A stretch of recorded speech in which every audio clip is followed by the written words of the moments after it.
I'm Sierra and I'm so excited to welcome you to my channel, Simply Sierra Sweets, where we dive into the world of baking and explore my favorite recipes and cookbooks.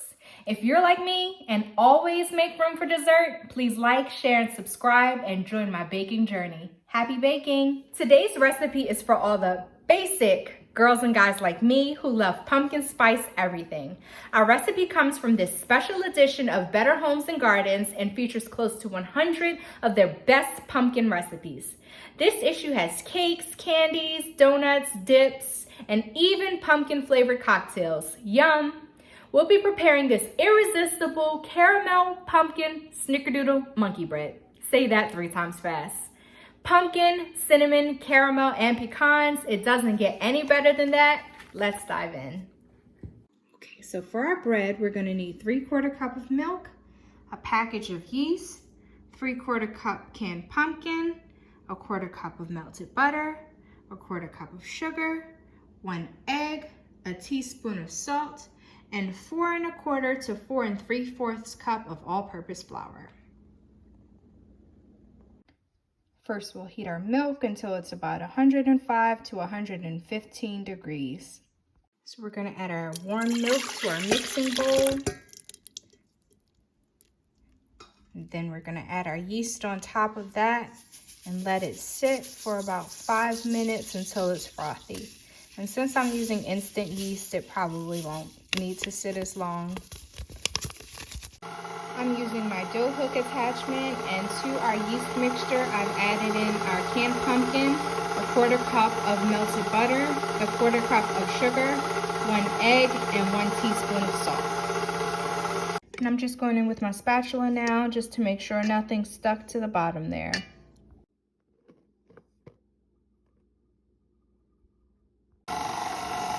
Gonna beat this on low for about 30 seconds and make sure we stop and scrape down the bottom.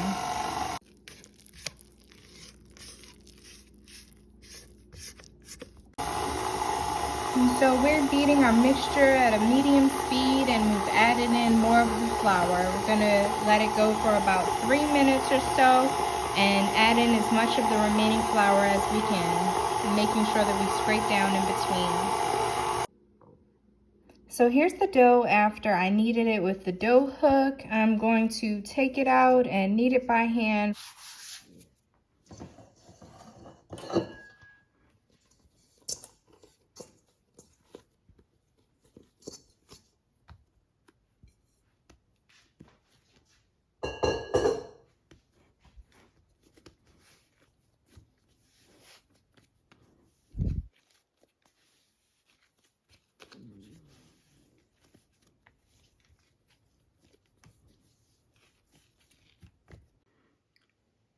So once the dough is smooth and elastic, we're going to place it in a greased bowl and turn it so that it's coated.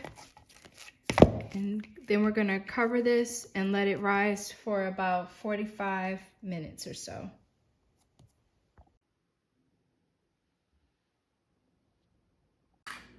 Okay, so while we're waiting for our dough to rise, I'm going to prepare my pan. I'm just using a standard Nordic ware bundt pan and some Baker's Joy. I'm just gonna spray it, make sure I get in all the nooks and crannies, but not go overboard. I also toasted my pecans in the oven at 350 for about 10 minutes, and I just checked them about halfway through. For our caramel sauce, we're gonna need 3/4 cup of brown sugar, 1/4 cup of light corn syrup, and 1 stick of butter. And we'll just mix that up really well and set it aside.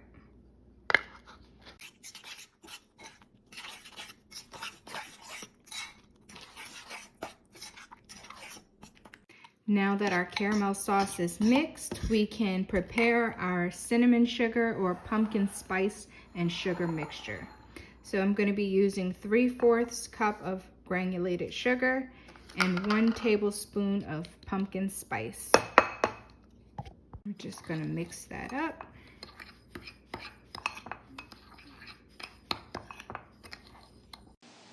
To our prepared bundt pan, we're going to add a half of cup of our toasted pecans and a half a cup of our caramel sauce.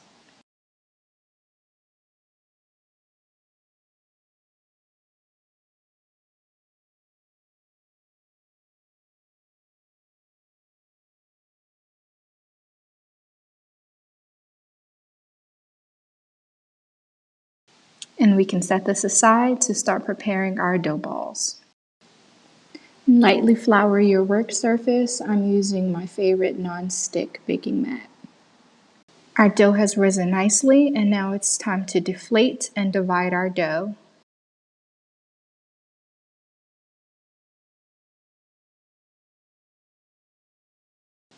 So on our lightly floured work surface, we're going to divide our dough into 32 pieces. You can use a bench scraper or a knife or whatever you have on hand.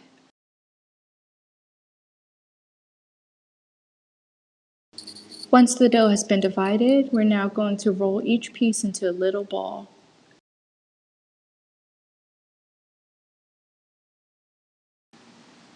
So now that we have our 32 balls prepared, we're going to dip them in a quarter cup of melted butter and then dip each one into either our cinnamon sugar or pumpkin spice mixture. Next, we're going to top our caramel sauce and pecans with 16 of our little dough balls.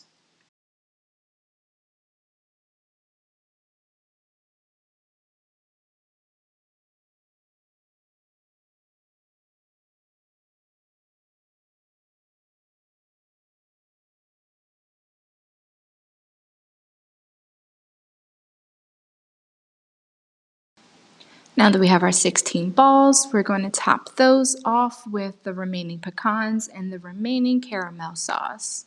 And then we'll layer our mixture with the remaining dough balls.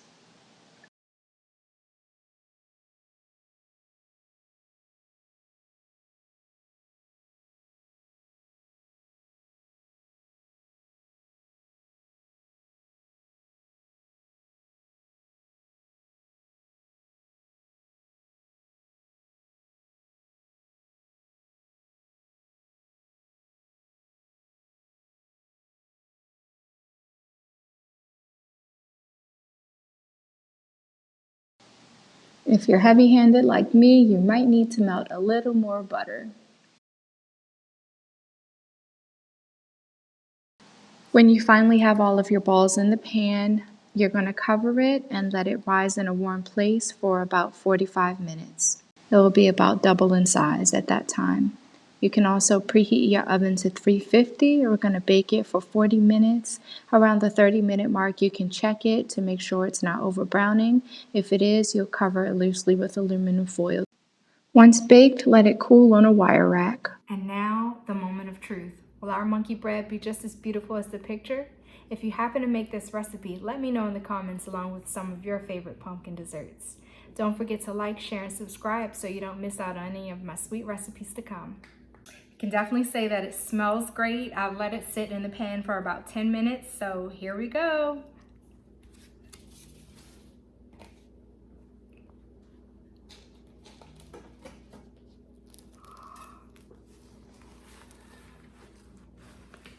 Let's see.